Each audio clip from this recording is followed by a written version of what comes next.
আকিকা সম্পর্কে জানতে হলে প্রথম থেকে শেষ পর্যন্ত দেখবেন সবাই। আসসালামু আলাইকুম রহমতুল্লাহি ওয়া বারাকাতুহু। প্রিয় বন্ধুরা, আজ আমরা আলোচনা করব আকিকা সম্পর্কে। যারা আকিকা করবেন এবং ভাবতেছেন করবেন, তাদের জন্য আজকের এই ভিডিওটি খুবই ইম্পর্টেন্ট। সেজন্য ভিডিওটি স্কিপ না করে সম্পূর্ণ ভিডিওটি না টেনে দেখতে থাকুন। আশা করি কিছু না কিছু শিখতে পারবেন। আকিকার ধারণা।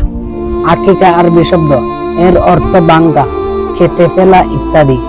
ইসলামী পরিভাষায় সন্তান জন্মের পর সপ্তম দিনে তার কল্যাণ কামনা করে আল্লাহর নামে কোনো হালাল গৃহপালিত পশু জবাই করাকে আকিকা বলা হয়।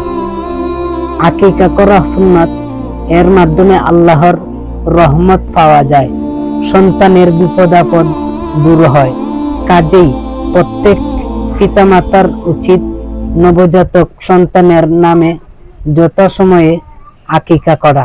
হাদিসে আছে, প্রতিটি নবজাতক সন্তান আকিকার সাথে সম্পৃক্ত।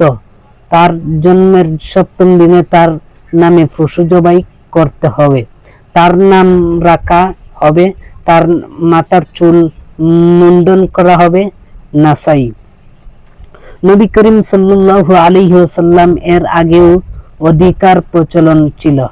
আল্লাহ তাআলার অনুমতিতে তিনি তা চালু রাখেন। মহানবী সাল্লাল্লাহু আলাইহি ওয়াসাল্লাম নিজে আকিকা করেছেন, অন্যকে এ ব্যাপারে উৎসাহ দিয়েছেন।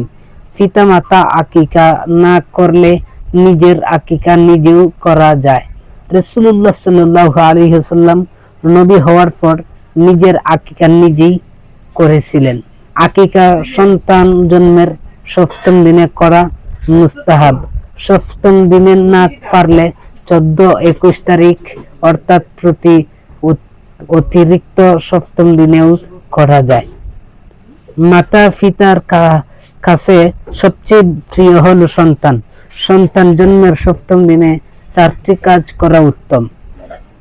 সন্তানের ইসলামী নাম রাখা, মাথা মুন্ডন করা, মাথার চুলের ওজন পরিমাণ সোনা বা রূপা দান করা, আকিকা করা।